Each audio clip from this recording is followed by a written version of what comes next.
As it has been announced in the title as well as abstract, we are going to look at multiplicative linear map.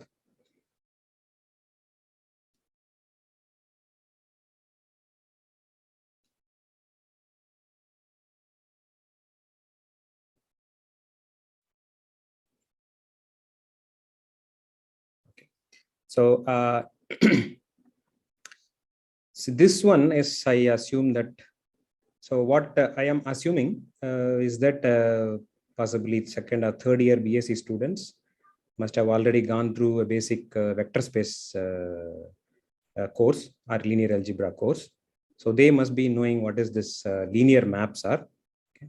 So as I said, to define a linear map, we need vector spaces. Okay.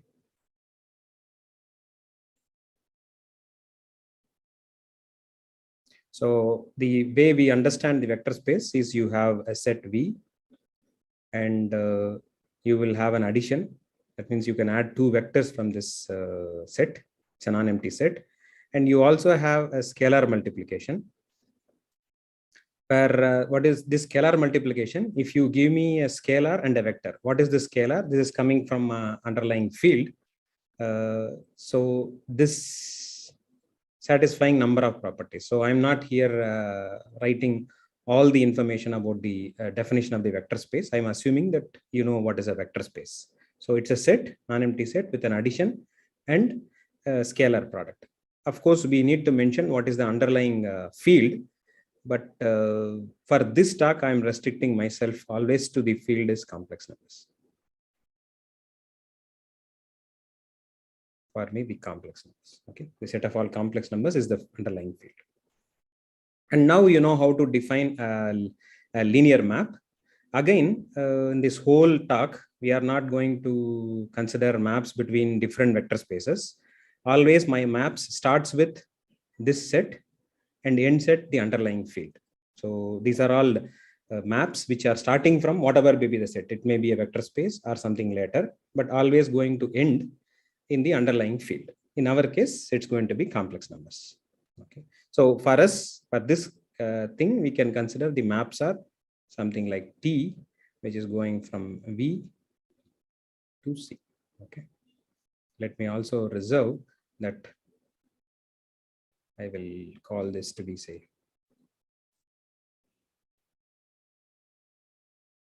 I'll call this as phi. Okay, so phi is a map. We call this as a linear map. Of course, what it does is that it respects the operations on the vector space. So whether you take phi of A plus B or phi of A and phi of B and then add them in the codomain, they should match. And similarly, phi of a scalar multiple of a vector is same as you multiply the scalar after finding the image. So if the map which respects the vector operations, they are called linear maps. Now the next structure that we need is a ring structure to discuss about this multiplicative map. Okay, so what is this underlying ring structure? Again, you have a set, call it as R, not the set of real numbers. It is this again a non-empty set where you have addition. As in the case of vector space, you can add two elements from the ring. It's a non-empty set, and you not only you can actually multiply two elements from this set. Okay, we'll see quickly a few examples. So I call this as a ring. Of course, it has to satisfy some distributive property, as in the case of vector space, plus and product. Whether you add them and then multiply by a number, multiply by a element of R, or individually you multiply and then add, they will all behave well. Okay, so that kind of distributive property very well is assumed. Okay, so this I call it as a ring. And now I want to call again, consider the map phi from this R. As I said, we are always going to the underlying. For me, the maps are going to C. Here there is no field, but I always going to consider maps which are ending in the complex numbers. So I will call this as a multiplicative map. Can you guess what would be expected? Can somebody tell what would be that? if possible. There is a product of elements. Yeah. Yeah, it should respect multiplication. So it should respect the multiplication. Very good. So you take, I can define what is this. Okay. And I want this to be same as pi of A and pi of B. Of course, here also the multiplication, this multiplication is coming from the complex number multiplication. So I know how to multiply two complex numbers. Okay. Let me also say at this stage, I will not always write this into. If I just write it as AB, that means I'm taking two elements from the ring R and I consider the product. Okay, so this I want it to happen for all AB from there. Then this map is called multiplicator.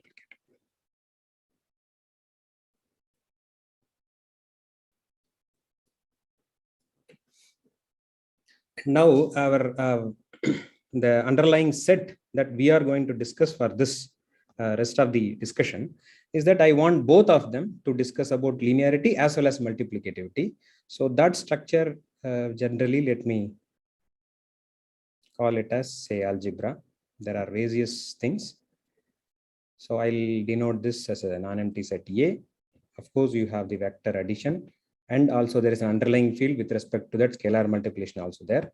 And you can also take product of two elements from this set. Okay. And this I call it as an algebra. Of course, I need to have nice distributive property. Let us, I'm not listing all of them. You know how it has to be. So this is the underlying set that we are considering. And now we can ask the question. So I consider a map again from A to C. Okay, now I can ask both. I want this to be linear as well as multiplicative. Okay, so before going ahead, so what are all these maps? We'll look at few examples for each of them and then we'll ask some questions. So first, is it, there are some things we can say. Suppose if this map is both linear and multiplicative,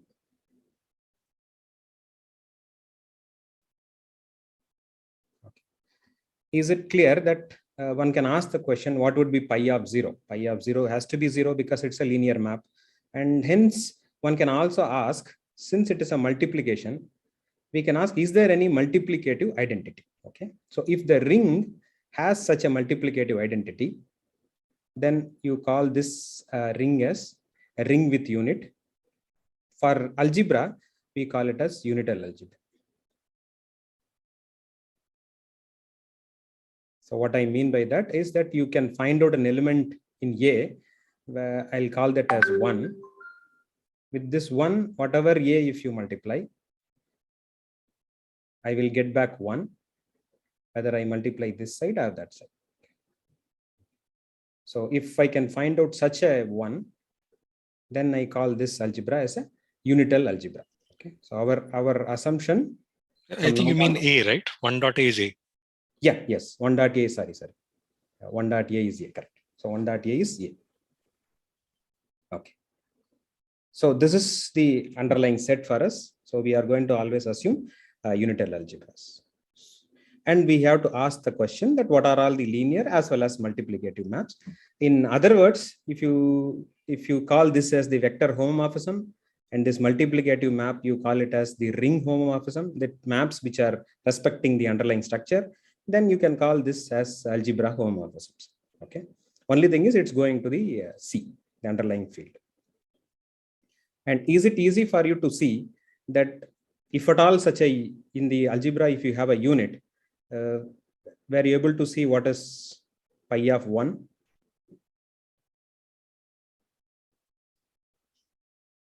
Look at this map property. If I take A and B to be 1, then you can see that pi of 1 square. Of course, 1 into 1 is also 1, and that has to be pi of 1 into pi of 1. So pi of 1 should be same as pi of 1 square, which means if you simplify, pi of 1 either has to be 0 or 1. Okay, and if pi of 1 is 0, then you can see that the whole map becomes just 0. So if I want to have a non-trivial map, then there is no option other than saying my pi of 1 has to be 1. So what is the 1 here? Here is the 1 is the unital element of this algebra. And this 1 is an element in the complex number, which is 1 plus I as 0, 0I. Okay.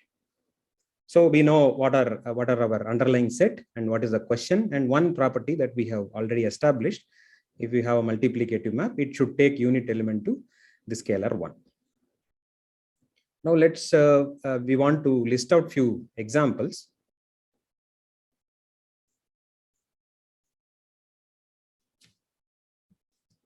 The first example is simplest. So I call it as the complex numbers. Of course, you have the usual addition of two complex numbers, and I can multiply scalar from the complex numbers with the complex numbers. And I can also look at multiplication of two complex numbers. Okay. So the multiplication is the usual complex number multiplication. Okay. Now, the another important sets inside this examples that we are going to look at soon are what are called invertible elements. Okay. So before going ahead, let us all explicitly write it.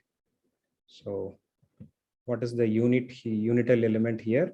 This is the complex number 1, okay, which is in sense a1 plus 0 times complex number. This is a element of this complex number. This is the unital element. And I want to find out what are inverses, what are the elements which are invertible in this. So I'll use this notation. What are the invertible elements of, I'm using a general setup.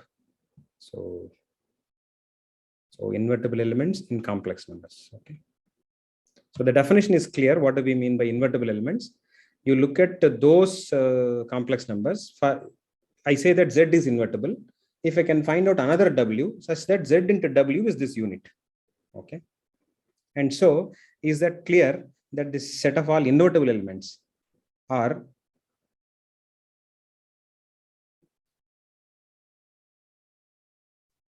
can you see what are the complex numbers which I can invert?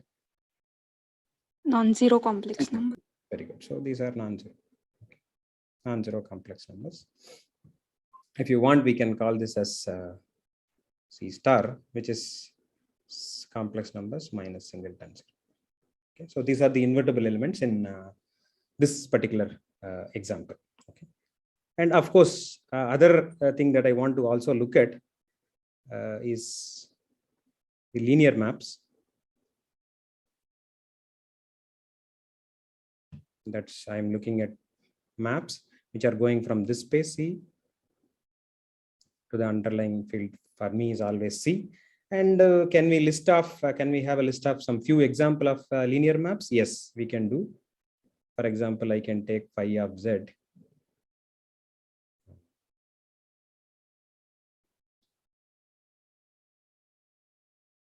So I can take the maps as phi of Z is just Z, and pi of, you can check that this is a linear map.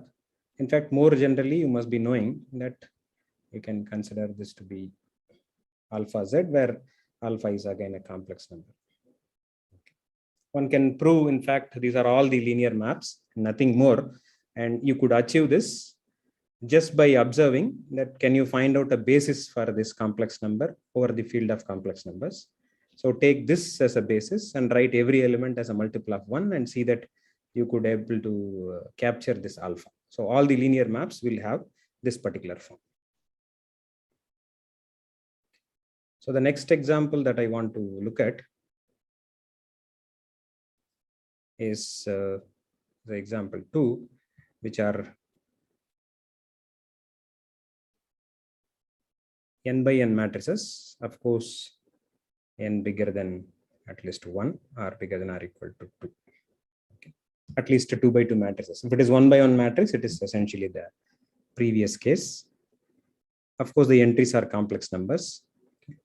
So if you want to just follow easily, then think of 2 by 2 matrices where each entries are complex entries. And I want to ask the similar kind of question, that what is the multiplication? Is it clear that this you can have addition? So if I give you 2 by 2 matrices, you know how to add, and you know that this is also a vector space.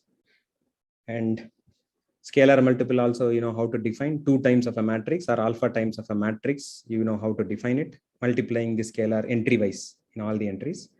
And one can also define what is the multiplication. So how you define the multiplication? You give 2 matrices A and B.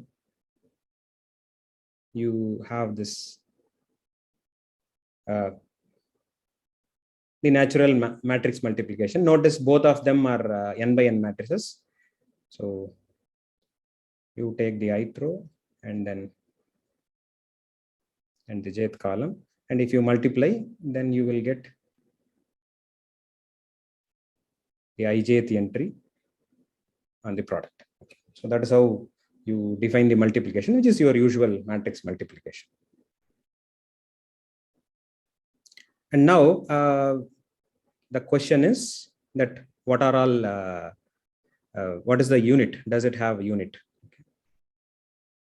So this unit has, in terms of ring, there are different notions. For this particular discussion, keep unit means, I mean looking for the one. Okay.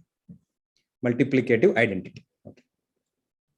So is it clear which is the multiplicative identity? Because of matrix multiplication, we are familiar. So here the oneness. Yeah, can somebody?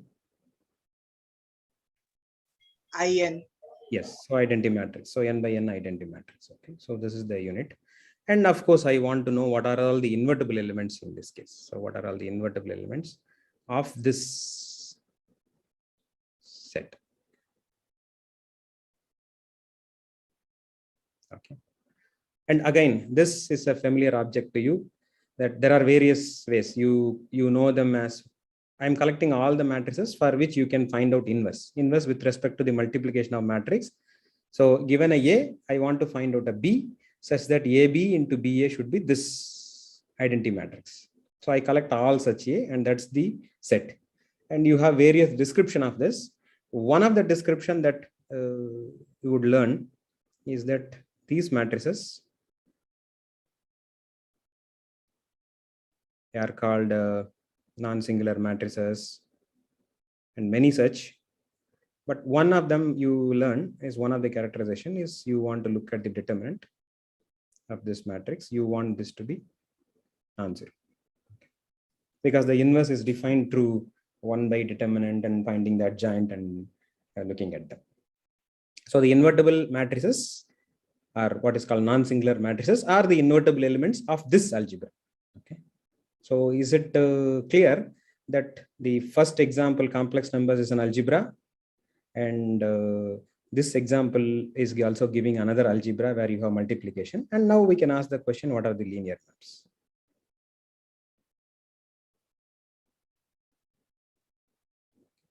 So what are the linear maps? I'm looking at again maps which are going from this n by n matrices. I'm dropping the C. These are always entries are C, and going to this complex numbers.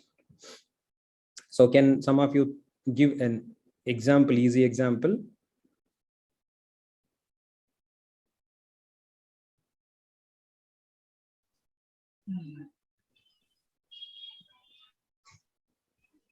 Determinant of A. Will that be linear? Yes, it will be. So is it so determinant of A plus determinant of B is the same as determinant of A plus determinant of B? What about identity and minus identity? Oh no, not there. Okay, so let me give simple possible thing. See, if you think of this as n by n entries, suppose if I consider only one entry I'm taking, say A11, can you see that this is a linear map? something that we have done for the complex number. If you remember, this n by n matrix is a n square dimension vector space, then the basis you can consider as only one place 1 and remaining rest of the places are 0. Call it as Eij. Ith row and jth column entry is 1 and remaining place is 0. They form a nice basis. So I can define pi of anything in terms of those bases. Right now I'm calling it as just A11. More generally, of course, you can define like the way we defined for complex numbers. So all the maps will be of the form alpha ij, where alpha ij's are scalars and the entries are coming from Aij. You have to take the summation. That's an easy way to check it. Okay, so think of, you can try that any typical map will be like this.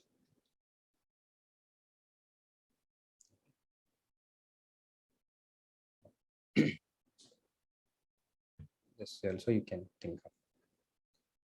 Now, these are all the nice linear maps. Okay. Now, the third example.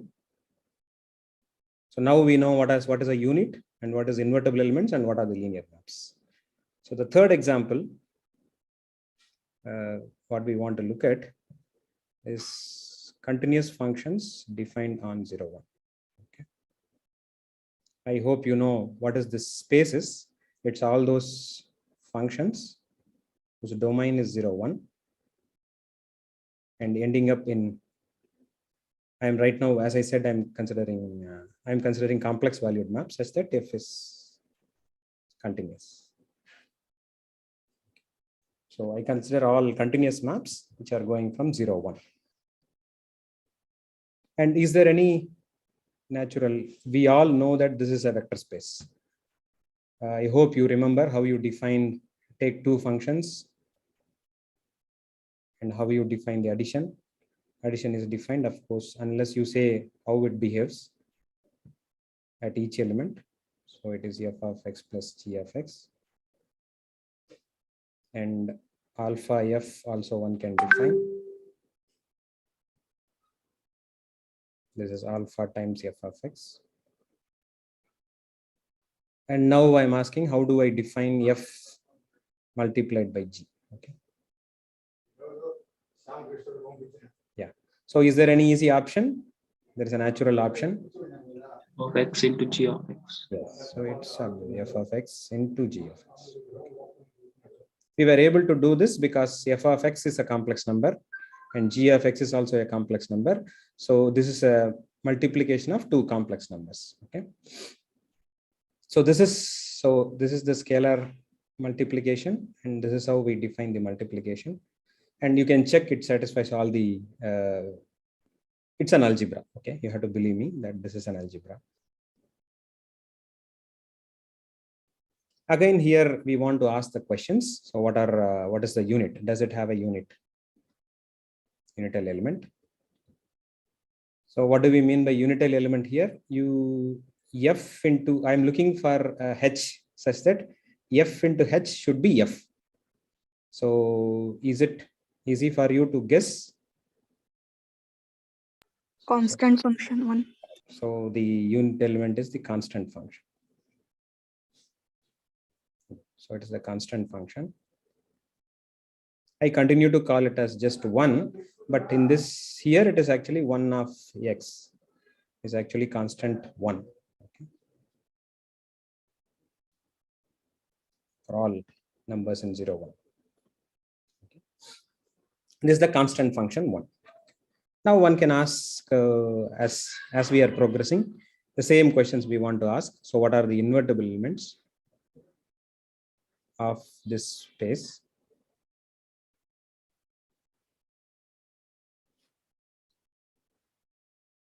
So it's, now we need to ask, just go back, unital element is 1. So I'm asking what are all the functions which are invertible. That means I'm looking for f is invertible.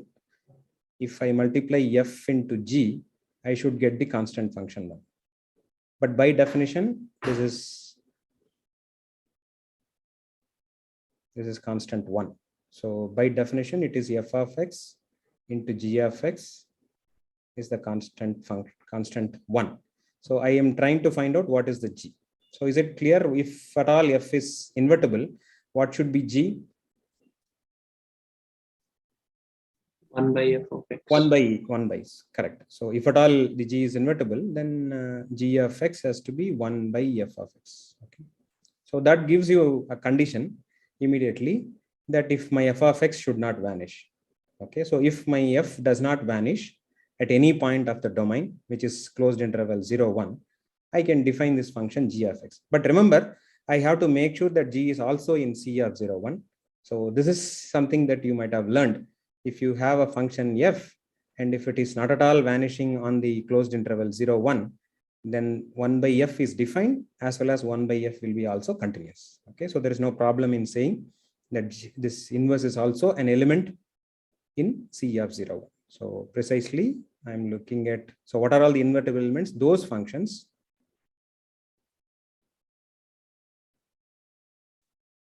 such that this f of x should not vanish. That is, for all x, the domain, f of x is non-zero. So all such functions, okay, they are going to be invertible elements.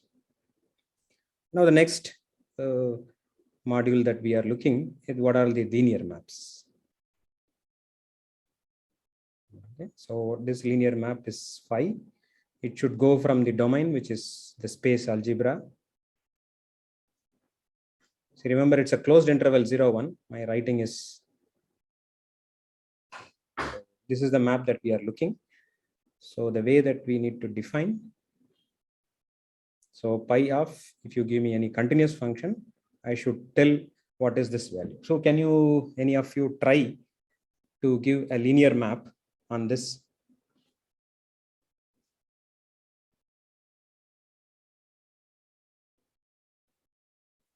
So given a continuous function which is going from 0, 1 to complex numbers, pi of f, I want it to be a complex number. So given a f, is there any way to find a complex number? Look at this. You can choose a evaluation map at any point in 0 to 1. Correct. So one way is that, so I can choose, maybe I'll evaluate at 0, or I evaluate at any point. So more generally, so specifically you can say that f of 0, this is a map, okay? But more generally, you can also say that 6x in 0, 1, and define the map phi of f as f at this point x. Okay. So in so this is evaluating at the point x. So I use the notation pi suffix x. So with that notation, it's actually pi 0. So I can have pi 1 by 2. These are the things. So these are all the linear maps. So these examples we have seen, what are the invertible maps and what are the linear maps? What is the unit element? And in the complex numbers also we have seen. Our aim is to look at, understand the multiplicative maps. So let's go ahead with that particular thing. So we want to identify what are the multiplicative maps among these linear maps. That's the next question that we want to take up. But before going ahead, some consequences. As I said, if my pi is multiplicative,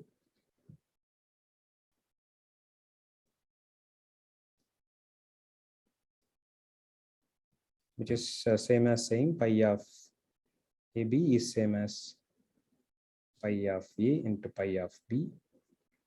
This is true for all A and B coming from the underlying algebra. Okay.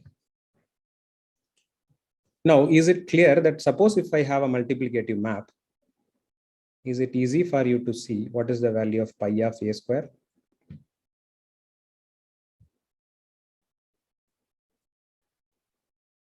It will be pi of A into pi of A. So I will write this as pi of A square. So the square, if it is outside, after finding the value, I'm squaring it. Okay. So is it clear that if the map is multiplicative, then this is true?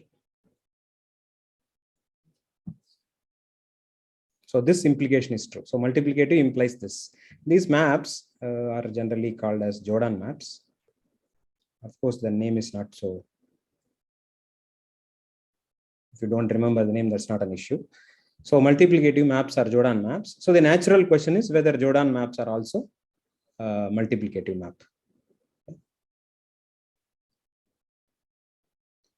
So first, let us understand whether this is actually true.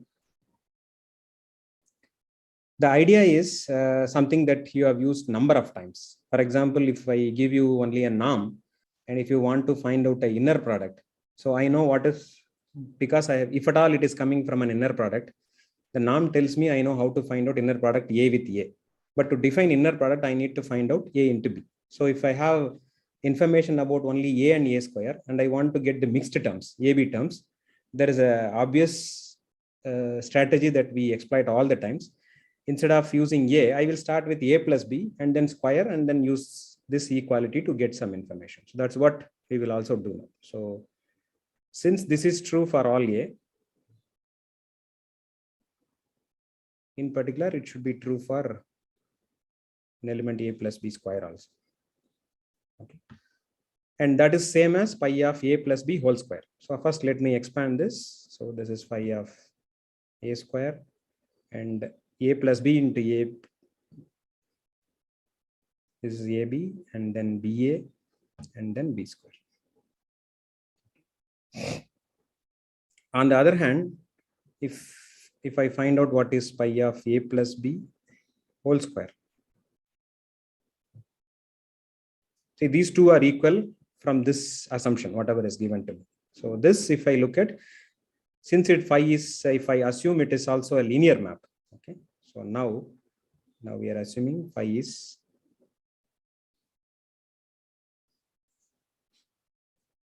then I can see that this is phi of A, phi of B, this whole square. And expand this, and you see that this is, these are complex numbers, so no problem in writing in this way, pi of A. And again, now use the linearity to expand this part as pi of A square and pi of AB plus pi of BA plus pi of B square. Okay. Since it is given to me that for every A, pi of A square is same as pi of A whole square, is it clear that these two terms will be same? So these two terms also same. And it is given to me that these two things are same. So this term should be same, whatever is remaining. So I get pi of AB plus pi of BA. Sukumar, Sorry. yeah, phi Yeah, of B squared should go yeah. to phi of B whole squared. Sorry. Yeah, so this is, yeah, so this goes to this. So these two things should be same. Which means, so these two things are equal. And is there any assumption that you want to put on the algebra that tells me the following?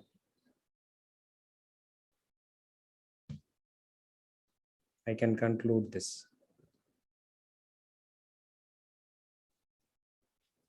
Can somebody think of why I should write AB and then BA? Suppose if these two are equal, then it is 2 times pi of AB. Then I will cancel with 2. I will get this. And that I can assume. Yeah. Can somebody suggest what is the simple assumption that I can put?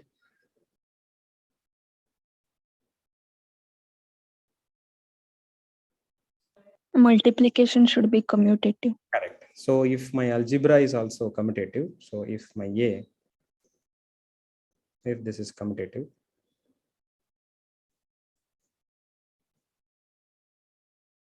that is AB is same as BA, then this is same as this and you will get this. Okay. So what we have done is, if I assume linearity and the underlying algebra is commutative, then we also getting this way direct. Okay. So whether you call it as a multiplicative map or a Jordan map, both of them are same. Okay.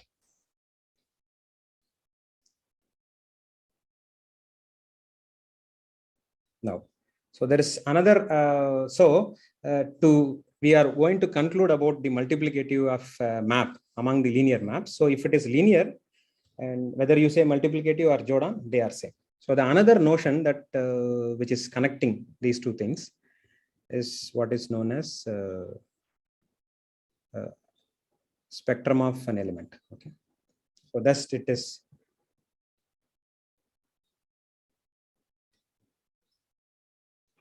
So what is this? It is all those complex numbers. So this spectrum is something that is familiar to you in the case of matrix. Okay, you look at A minus lambda and find out the determinant and find it the lambdas where A minus lambda determinant is 0, and you call that as an eigenvalue. So this is just the extension of that notion. Okay, so it is lambda times 1 minus A. Okay, so this is not inverted.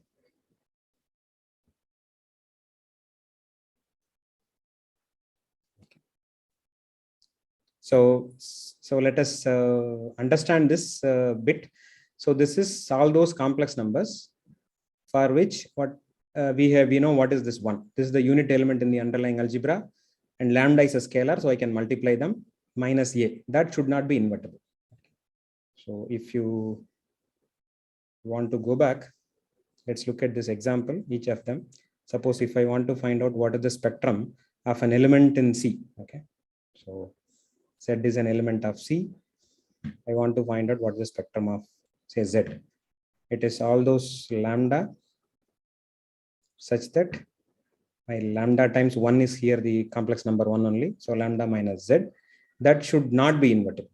Okay, so what are the non-invertible elements? It's complement. It's only 0. We want that to be 0. So is it clear that this is nothing but just the Z?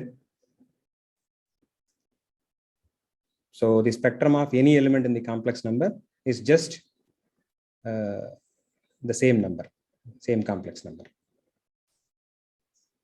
And suppose if I take a matrix here, for this algebra, I take a matrix from n by n matrix, and I ask what is the spectrum of the matrix A.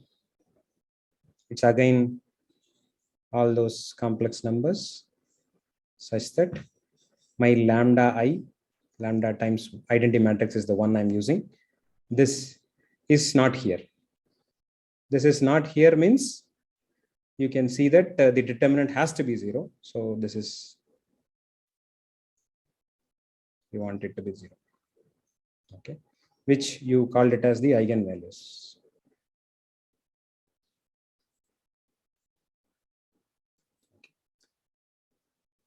For the third example, if I ask, so fix an element in the algebra, which is C of 0, 1, and ask the question, what is the spectrum of F?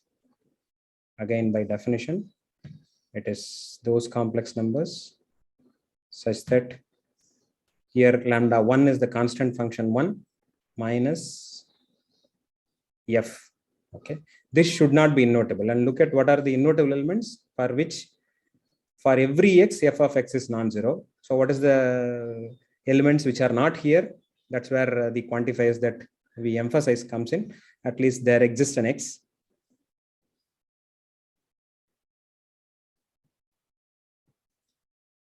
So there exists an x in 0, 1.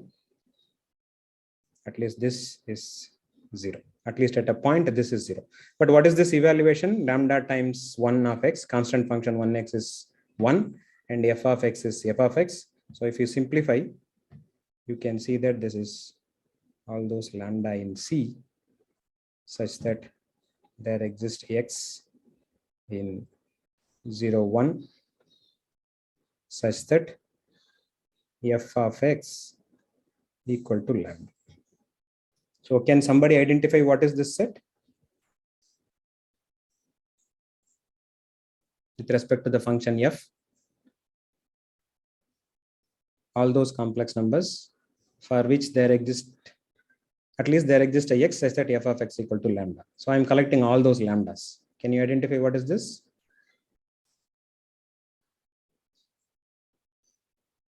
Image. Yes.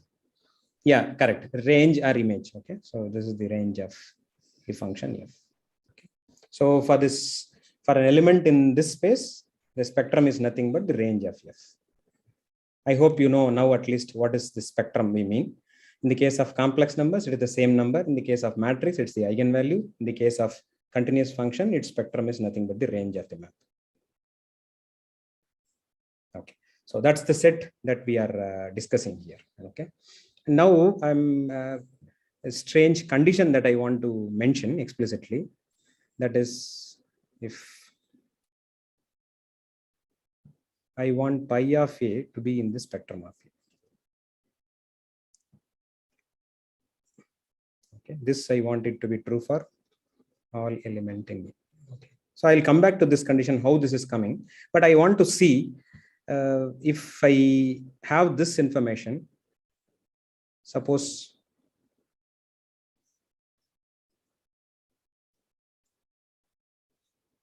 so, if my A is an invertible element in the algebra, then can you comment what will be pi of A? Suppose given this assumption, just look at a question. Suppose I'm given that A is invertible. So is it clear if A is invertible, then 0 is not in the spectrum? Is that clear? So what is the spectrum of A? It's lambda minus 1 minus A is not invertible. I'm saying that A is invertible. So 0 times 1 minus A is not invertible is not possible. So it says that if A is invertible, the spectrum of A will not contain 0. So it cannot contain 0. But given that pi of A is in this set, so pi of A cannot be 0. Okay. So is it clear that this will imply this information? If I say that pi of A is in the spectrum of A, then I can conclude if A is invertible, then the image will not be a non-zero element. This is something very straight and you might have done. If it is a nice homomorphism, then it has to take invertible elements to invertible elements. In the case of complex numbers, invertible elements are non-zero complex numbers. So if you start with an inverted element, its image also has to be not invertible. It has to be invertible. Now, of course, one can ask the question, what about the converse? Okay. So the converse, what I need to check, this is a complex number, whether this belongs to the spectrum. Look at the definition. So all that I need to check is that pi of A, it's like lambda now, times 1 minus this A. Okay. If this is not invertible, then I will say that this is a like complex number lambda. So that lambda will be in the spectrum. Okay. That's what I'm trying to check. But using this assumption, can you see that when I can conclude this element is not invertible? Look at the implication. The other way implication tells me that. So I try to find out what is the phi of this. If it is 0, look at this implication. If it were 0, then I can conclude this A will not be invertible. That's what I want. Okay.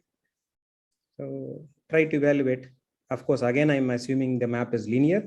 So I will pi of A is just a complex number, so I can push out. Pi of 1 is the unit element in the algebra minus pi of A. And we already know that pi of 1 is 1. In the beginning, we have observed. So this is 0. So for this element, pi of that is 0. So by this assumption, you can see that this element will not be invertible. And that is same as saying this. So the other way implication is also true if you assume linearity of the map. So whether I call this assumption or pi of A belongs to spectrum of A, those two things are equivalent. Okay.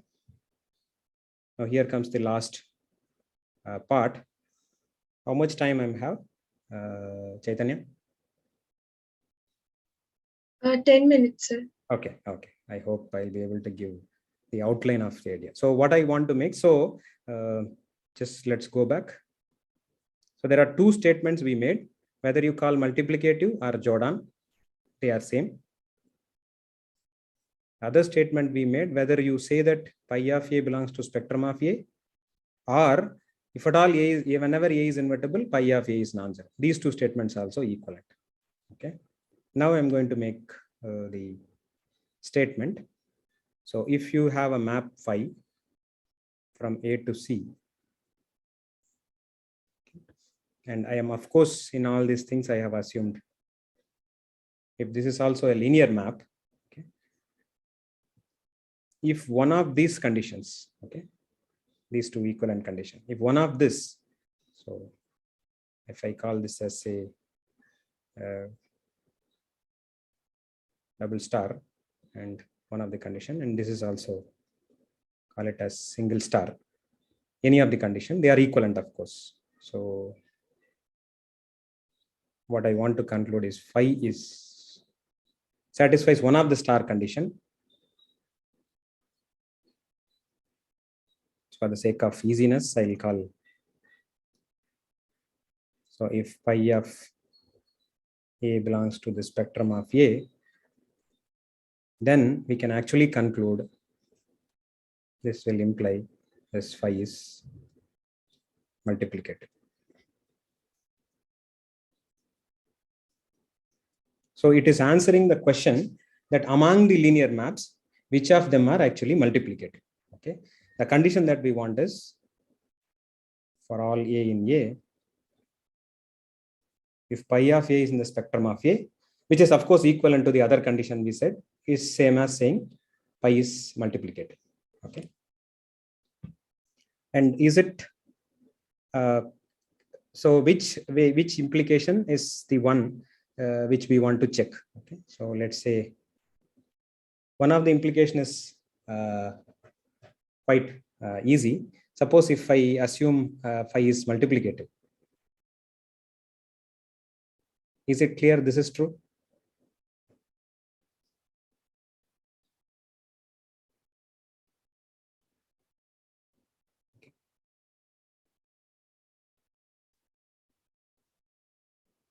If it is multiplicative, is it clear that why pi of A has to be in the spectrum of A, or equivalently, whenever A is invertible, pi of A is non-zero? Because if it is multiplicative, it is also linear, so it is a homomorphism. So if I start with an invertible element, it should map to non-zero element. Okay, so this implication is very immediate. Now we want to look at only the other way implication. I hope I'll be able to give overall idea. There are various proofs in the literature. See, so far, if you look at, we have defined nothing about any analytic structure. It's about only algebraic structure. Okay, so to prove the other way implication that it is multiplicative, we need to show pi of A square is same as pi of A whole square. That is Jordan, is what we will try to show. But here comes the picture that the theorem is not true. The statement is not true in general as it is, but it is true unless you put some analytic condition. Okay. So the moment you see analytic condition is going to play a role, if I want to show the equality, we will try to show, even to show the equality, we will try to estimate this. So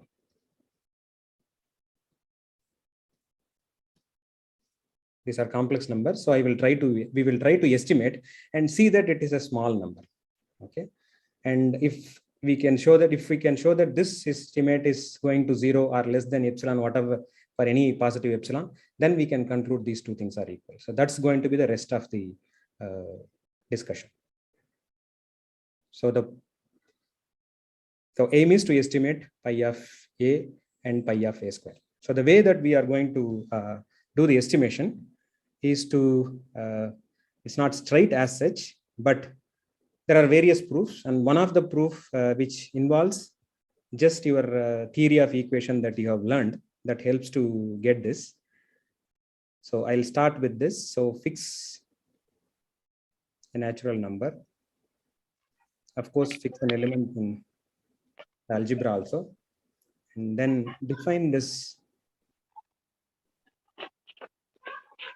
So I will drop this one because we know by context what is this one.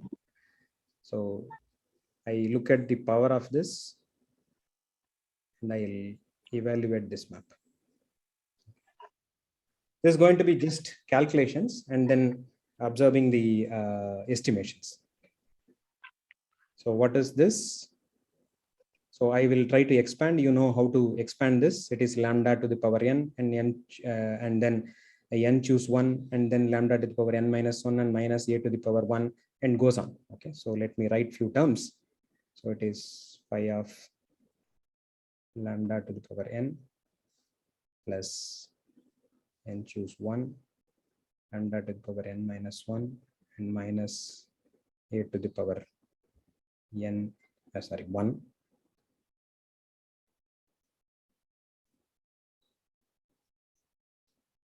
Is 1 and n choose 2 lambda to the power n minus 2 minus a to the power 2 in the last terms. Okay, and n choose n minus 1 lambda to the power 1 and minus a to the power n minus 1 and minus a to the power n. Okay, remember I am assuming the linearity, so I can push the phi inside and I can write this lambda power n's are scalar, so I can push them out. Pi of 1, I know if it is already 1, so I need to assume pi of 1 is also 1. Then I can write this in terms of phi, and all I want you to observe is that this is actually a polynomial in lambda. After doing all these things, you can see this is polynomial in lambda. Maybe first two terms we need, so let me write it. So it is lambda to the power n plus n choose 1. This is n into lambda to the power n minus 1 and phi of minus a. Next term is n into n minus 1 by 2 lambda to the power n minus 2 and pi of minus a whole square and other terms. Okay. So the way that we are going to estimate, notice that, so we got pi of a and we also got pi of a square, and we are going to use them to estimate pi of a minus pi of a square. Okay. And here comes, suppose if this is a polynomial of degree n, so surely there will be roots because the underlying field is complex. I am writing z1, z2 are the roots. Okay. And of course, including the multiplicity. Okay, so multiplicity is allowed. Means repetition is allowed.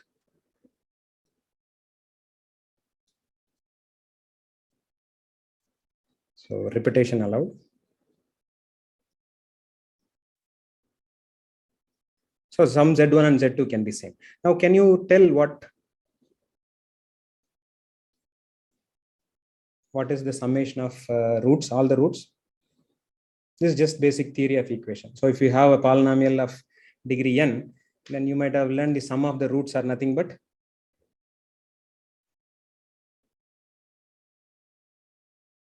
the coefficient of, if you remember quadratic equation, it's like ax square plus bx plus c, then the sum of roots is nothing but minus b by a, and the product of root is c by a. So here the next lambda power n minus 1 coefficient is n into this. So it is n into pi of minus a, which is minus of pi of. Okay. And we also know, if I take, in the case of quadratic, product means taken both the roots at a time. In the case of more roots, we can take product of two roots at a time, and then also we have an expression which is c by a. In this case, remember the constant coefficient is 1, monic polynomial.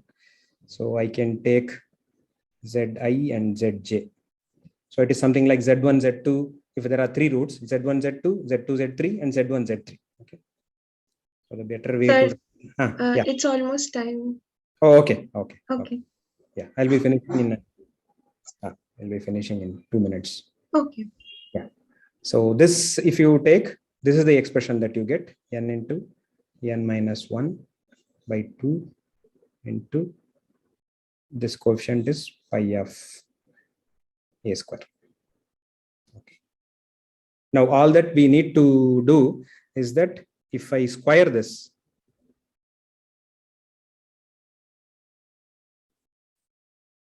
then I get n square pi of a, the whole square.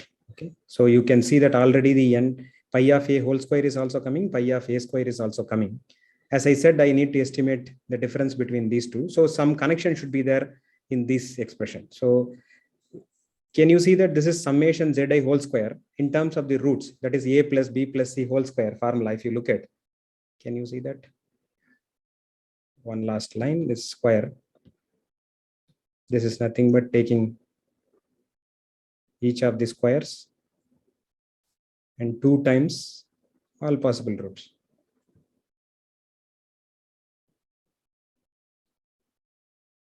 Okay, and you know this expression is nothing but not n square pi of a square,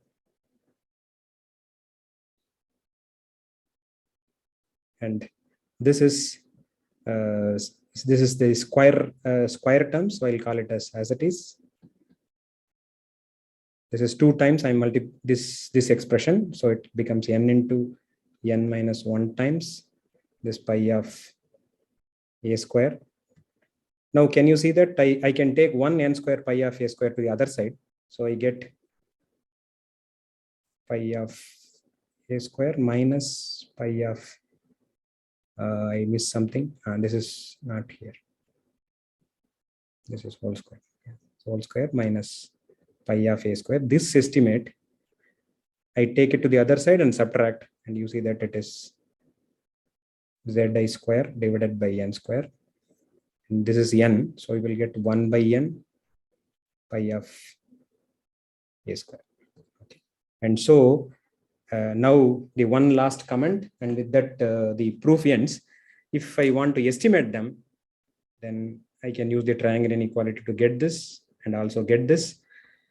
I can say that this is 1 by n square times of such n terms, and this is 1 by n terms of this. So only condition that I need is, if at all zi's are coming from some root of the polynomial, then they should be bounded. Boundedness of zi's, the roots, and boundedness of this. Okay. And this is coming naturally if you have a norm on the space where it is, and with respect to that, it is nice space. Okay, it's called complete norm space. Okay. So in this case of complete norm spaces, you can show that this, both of them, because of the boundedness property, they will become 0.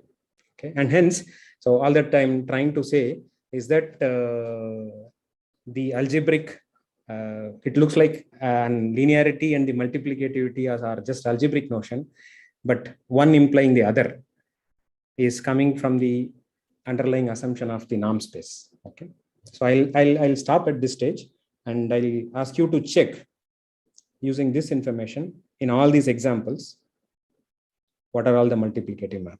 Okay, so your pi of f should be an element of the range, and you can see that these are the only maps. I'll stop at this stage.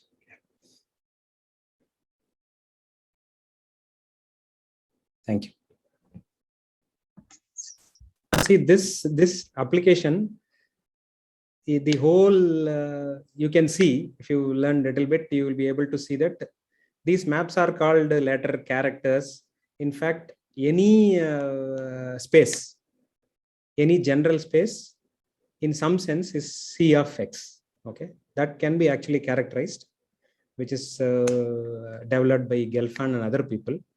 So understanding the continuous functions and an appropriate space is enough to understand all these algebraic notions. So one can actually restrict yourself to continuous functions on some appropriate space. So C of X that you are learning as an example is a fantastic template. That's one. Second is, if it is non-commutative, you can also show that they are all behaving like matrix spaces. Okay. So though you are in your undergraduate, you are learning matrices and then continuous function, they are not only just a typical example. In fact, it captures the general structure. That can be proved using this information. Saurav Dwivedi has a question. Yeah, in the last result, we have used the Jordan maps property. So it is true for only commutative algebra. So last result is only true for commutative algebra, right? Yeah. So I will, I for the time paucity of time, I did not do that. Yeah. Even if without commutativity, one can deduce it. The method of deriving that is something similar to what you do in polarization identity. Okay, remember pi of AB plus BA, we got it. Correct? Yeah. So you can look at AB plus BA squares and AB minus BA square and expand it and subtract one from the other, and you will be able to prove that it is true for commutative also, non-commutative also. So the result is true even for non-commutative case.